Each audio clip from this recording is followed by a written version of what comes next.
अहंकार की छाया में जो पला वो खाक हो गया।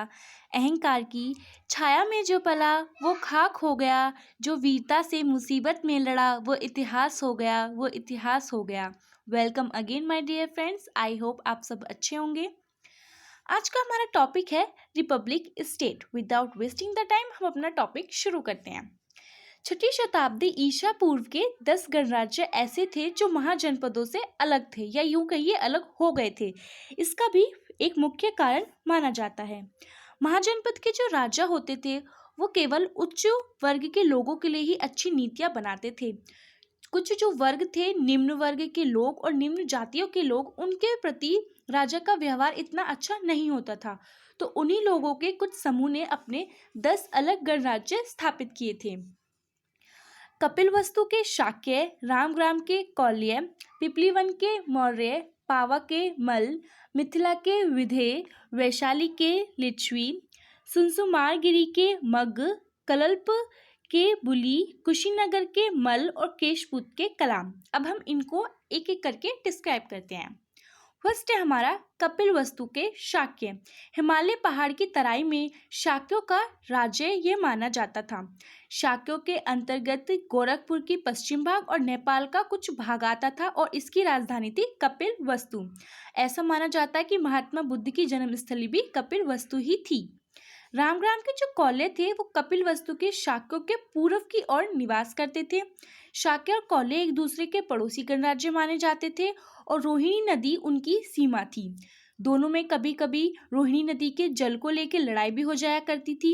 इन दोनों के बीच शांति स्थापित करने के लिए श्री भगवान बुद्ध के पिता शुद्धोधन ने 2 कौल्य कन्याओं से विवाह भी किया था और महात्मा बुद्ध ने खुद इन दोनों के झगड़े को सुलझाने के लिए अनेक प्रयत्न किए थे। पिपलीवन के मौर्य विद्वानों के अनुसार मौर्य शाकों की एक शाखा के लोग थे। इनकी राजधानी के बारे में जानकारी नहीं मिलती है। पावा के मल्ल, यह मूल मल्ल वंश का ही एक शाखा थी। इसके निश्चित स्थानों के बारे में विद्वानों के अनेक मतभेद हैं। मिथिला के विधेय, नेपाल की सीमा पर जनकपुर के निकट मिथिला स्थित थी। मिथिला विदेहों की राजधानी मानी जाती थी और जातकों के अनुसार ये बहुत प्रसिद्ध और बहुत बड़ी व्यापारिक नगरी मानी जाती थी। ऐसा माना जाता था कि यहाँ पर जो व्यापार था बहुत बड़ी मात्रा में होता था। वैशाली के लिच्छवी, वर्तमान बिहार के मुजफ्फरपुर जिले में स्थित बसाड़ ग्राम के निकट लिच्छवी राज्य करते थे। लिच्छवियों की राजधानी वैशाली थी। लिच्छवियों ने महात्मा बुद्ध और महावीर स्वामी के संपर्क में आकर उनके उपदेश को सुना और उनको पूरा लाभ उठाने का प्रयत्न किया। सुनसुनगिरी के मग्ग, वर्तमान मिर्जापुर के निकट इनका राज्य था। इसी जिले में इनकी राजधानी भी स्थापित की गई थी। 8 है कल्लप के बुली, आधुनिक बिहार के कुछ जिलों के बीच यह बुलियों का राज्य था। 9 है कुशीनगर के मल्ल। कुशीनगर के मल्ल के लोग केवल साधारण लोग माने जाते थे, इसलिए इनका ज़्यादा हमें कोई इतिहास या फिर कोई जानकारी नहीं मिलती है। 10 है केशपुत के कलाम।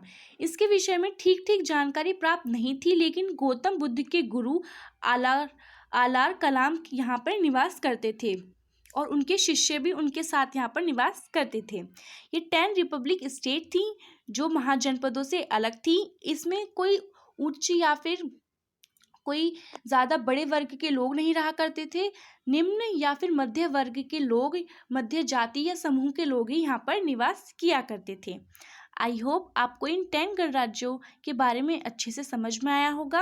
अगेन अगर आपको कोई टॉपिक है तो आप कमेंट सेशन में मुझे बता सकते हैं और मैं आपकी हेल्प करने की पूरी कोशिश करूँगी। Thank you.